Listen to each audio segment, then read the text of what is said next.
मनीष जी। श्री हरि। श्री हरिवंश महाराज जी, आपके श्री चरणों में दास का प्रणाम। महाराज जी, गुरु के हृदय की संपत्ति, उनके हृदय का प्रेम शिष्य के हृदय में कैसे प्रकट हो? महाराज जी मार्गदर्शन करें। एक बार हितधाम में थे तो कोई प्रवचन की क्लिप लिए हुए था, तो किसी भक्त ने उनसे कहा कि ये क्लिप हमें दे दो। तो उनका ब्लूटूथ खोलो अपना, वो अपने ब्लूटूथ से उनके ब्लूटूथ में दे दिया। तो मैं कहा ये क्या होता है, सिस्टम क्या होता है? तो उनका हमारे में जो विषय है वो वही सिस्टम खोले तो उसमें हम ट्रांसफर कर देते हैं।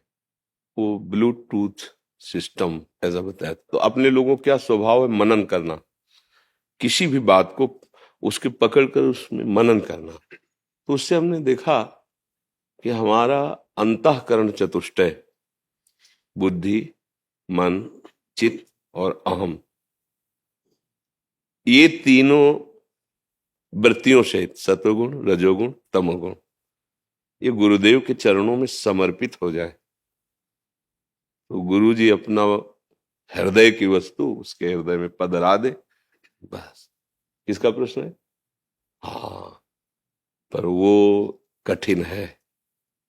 अपना अस्तित्व गुरुदेव के अस्तित्व में समर्पित कर देना बहुत कठिन है, क्योंकि इसमें बीच में अहंकार बहुत बड़ा रोड़ा है। अहम जो है ये गुरु कृपा प्राप्ति नहीं होने देता। गुरुपद पंकज सेवा तीसरी भक्ति अमान, मान रहित होकर गुरु चरणारविंद की सेवा से हम मन बुद्धि चित्त अहम समर्पित करने की तैयारी करें। जो गुरुदेव उपदेश करते हैं समर्पण वो कर लेंगे, वो समर्थ है, हम नहीं दे पाएंगे, वो घसीट लेंगे। उन्हीं के घसीटने से ही हमारा मन बुद्धि ब्रह्म स्वरूप हो जाता है। पर हमें उनके वचन, उनके उपदेश अक्षरशः पालन करने होंगे। पर बीच में मान बहुत बाधक हो जाता है। गुरु कृपा में सबसे बड़ा बाधक ये मान है। गुरु चरणों की सेवा में जहां रहते हैं तो मान स्वाभाविक प्राप्त होने लगता है, क्योंकि महापुरुषों का प्रताप होता है।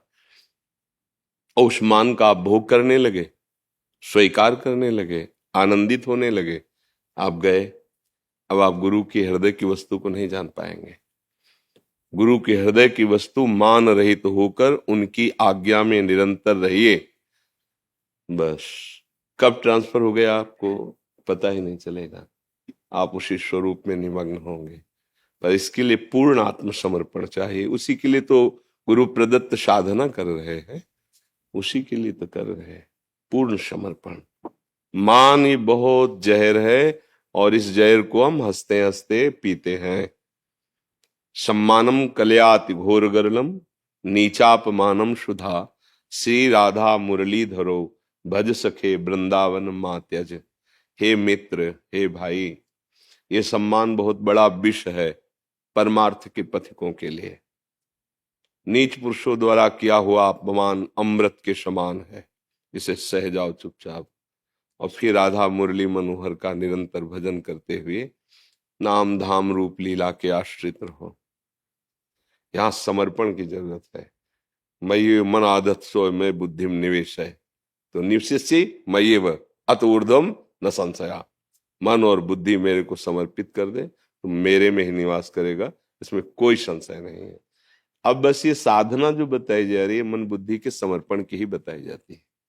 जितनी भी साधनाएं हैं, चाहे योग हो, चाहे सांख्य हो, ज्ञान हो, भक्ति हो, सबका उद्देश्य एक ही है कि चित्त वृत्ति का निरोध करके प्रभु में एकाग्रता पूर्वक निरंतरता बनाए हुए समर्पित कर दे।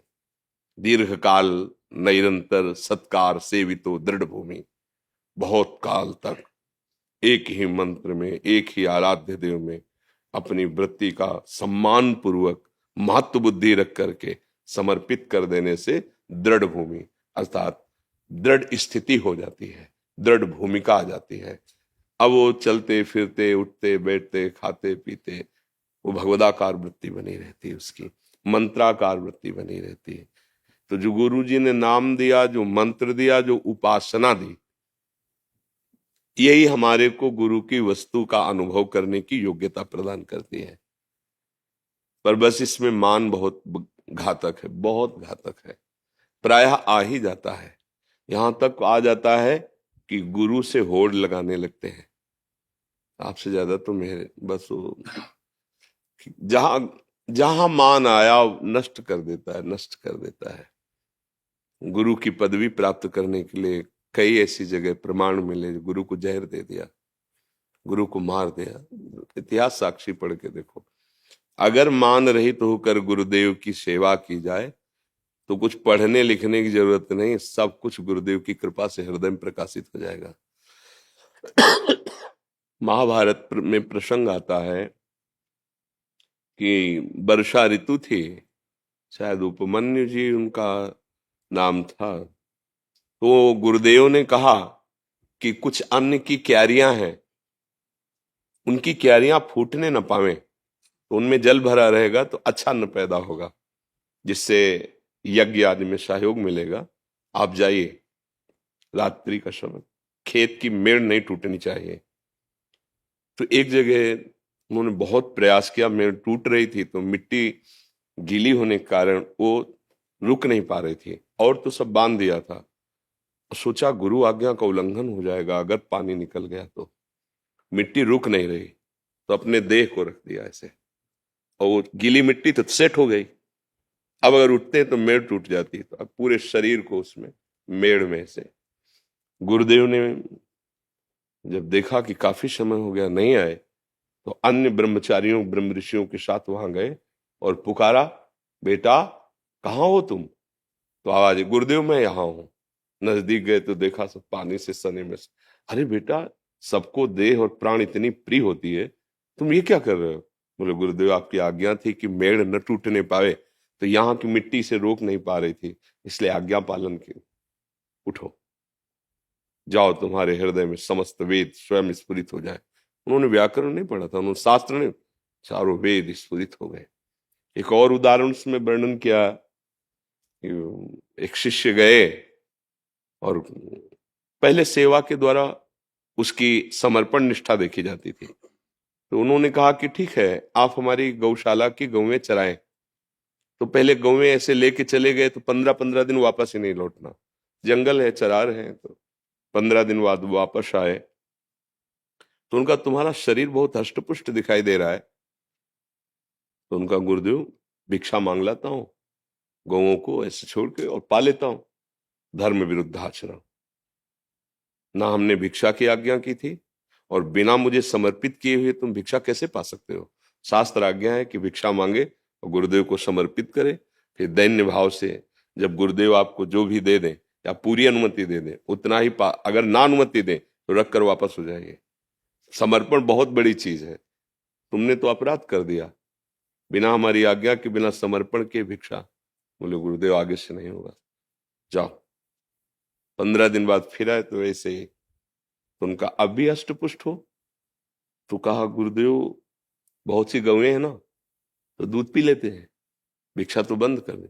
बोले गौएं वो भविष्यान्न देने वाली है, तुम बिना आज्ञा के कैसे दूध पीने का अधिकार रखते हो? हमने आज्ञा की क्या? गलती हो गुरुदेव। 15 दिन बाद फिर आए तो वैसे ही हष्टपुष्ट। फिर तुम्हारे शरीर की चर्बी सूखी नहीं अभी? तो गुरुदेव जो बछड़े दूध पीते हैं ना, उनका फेन गिरता है, बछड़े बड़े दयालु हैं, वो अधिक गिरा देते हैं, ये आदेश हमने कब किया? तो कहा गुरुदेव अब नहीं। एक दिन बहुत भूख लगी, हम न दूध पी रहे थे न भिक्षा मांग रहे थे, उनको ज्ञान था नहीं। अकौड़े का वृक्ष होता है, उसके पत्ते जो तोड़े तो उसमें दूध जैसा दिखाई दिया, उनको लगा पौष्टिक चीज है, पा लिया, तो उनकी आंखों की ज्योति चली गई। अब वो एक गड्ढे में गिर गए कुएं में जैसे। अब गायें जो वापस गई तो वो साथ नहीं थे, तो उनको ढूंढने के लिए निकले, उनका नाम पुकारते रहे। आवाज आई कुएं से, गुरुदेव मैं यहां पड़ा हूं।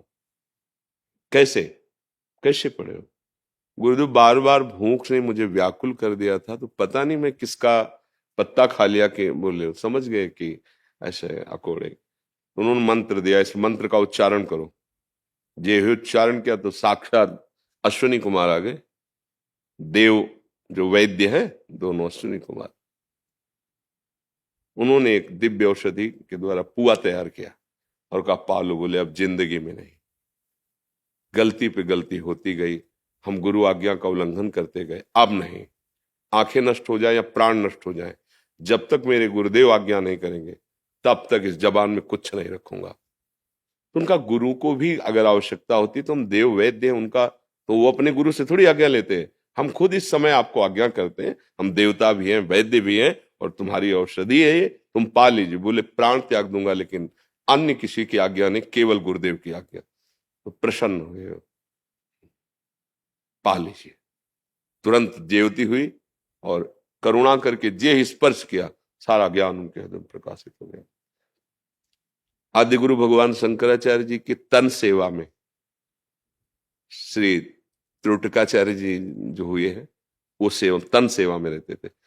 उनके वस्त्र धोना, लंगोटी धोना, ऐसा कोई वेद ये सब नहीं पढ़े थे, सेवा में रहते थे। तो जो और शिष्य थे वो बड़े सब विद्वान। तो एक दिन किसी शिष्य ने कहा कि प्रभु इस ब्रह्म सूत्र की व्याख्या कर दीजिए। तो उनका त्रोटक आ जाए तो वो भी बैठ जाएंगे फिर कर।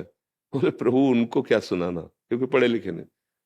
बोले उनसे तो अच्छा है कि वृक्ष को सुना दे, क्योंकि वो देखते थे केवल गुरु सेवा मगन, कोई शास्त्र स्वाध्याय ये सब नहीं कर। भगवान शंकराचार्य जी ने कहा गुरु सेवक को ऐसी दृष्टि से देखते हो? पहले कहा आगे उनका बेटा इस ब्रह्म सूत्र की व्याख्या करके सुना। सारे वेद स्फुरित हो। गुरु कृपा ही केवलम, वो कब होती है? जब बिल्कुल आत्मसमर्पण। तो पढ़ना लिखना जो ज्ञान होता है वो कितना भी करो वो एक सीमित होता है, लेकिन गुरु कृपा असीम तत्व का जो बोध कराती है, केवल गुरु कृपा ही केवलम। इसीलिए ध्यान मूलम गुरु मूर्ति, पूजा मूलम गुरु पदम, मंत्र मूलम गुरु वाक्यम, मोक्ष मूलम गुरु कृपा। दैन्य होकर सदगुरुदेव के चरणों का आश्रय ले ले तो तत्व ज्ञान, भगवत प्रेम जब ये दुर्लभ नहीं तो लौकिक सुख की बात क्या है, लौकिक पारलौकिक सुखों की बात क्या है। इसलिए मान रहित होकर गुरुदेव का आश्रय ले। गुरुदेव के वचनों को ही, हम शास्त्र के शब्दों को नहीं समझ सकते तो सरल शब्दों में उनका सार गुरुदेव बताते हैं, उनकी बात मान ले। बात मान लेना ही स्थिति को जागृत कर देना है।